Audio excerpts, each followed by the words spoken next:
Hello and welcome to The Print. I'm Snehesh Alex Philip. Today I, along with my video journalist, Praveen Jain, are here in Kashmir covering a very sad story. On Tuesday afternoon at about 2:30, there was a large number of tourists. Of course, this is the tourist season here in Kashmir. They were enjoying with their families in Pahalgam, in an area that is known as the mini Switzerland, and at a particular spot called the picnic spot. At around 2:30, four heavily armed terrorists, armed with AK-47s and steel bullets, they entered that area, rounded up the tourists, separated the men from the women and children, and shot dead 26 of them mercilessly.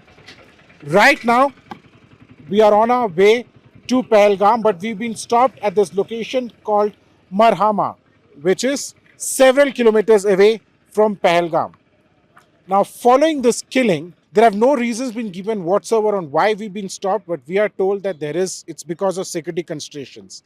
Having said that, this attack has come as a severe setback to the Narendra Modi government. Now, the Modi government over the last 5 years has been talking about the low level of terrorism here in this union territory since the revocation of Article 370. Facts and figures would reveal that yes, in Kashmir, the level of terrorism has really come down. But yesterday's incident has sent shockwaves not just across the security and political establishment of the country, but also around the world. Now, Prime Minister Narendra Modi was actually in Saudi Arabia on a state visit where he was meeting with the Saudi Arabia leadership.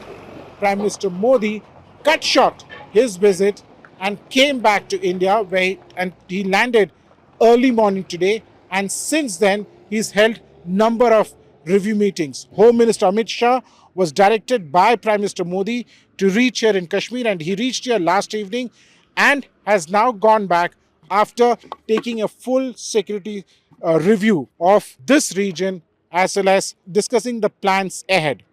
Now, what we've been told is that all measures are on the deck as far as India's response is concerned. Now, let me tell you that India's response is going to be a strong one. Now, how strong, only time would reveal. But I have been told that the government of India is considering a range of military, that is kinetic, and diplomatic measures in response to the Pahalgam terror attack. And remember that the terror attack has been claimed by a front outfit of the Lashkar-e-Taiba called the TRF, the Resistance Front. Now, this particular group is nothing but another name for the LET. This was a ploy, this was a tactic that was deployed by Pakistan a few years ago to showcase terrorism in this region as something local and indigenous and not Pakistan controlled. Now, the big question is, how will India react to this terror attack? Now, this is huge. 26 civilians have been identified and mercilessly shot dead by the terrorists. In 2016, when Uri happened, India carried out the surgical strike. In 2019, when the Pulwama attack happened, India carried out the Balakot airstrike. Sources in the government have been telling the print that all options are on the table. And when I say all options, what I'm trying to tell you is that the government of India is considering a range of military and diplomatic measures in response to the Pahalgam terror attack. And here, the target is clearly Pakistan. As far as diplomatic ties are concerned, there are a series of steps that is being discussed and could be taken in a matter of 24 hours to 36 hours.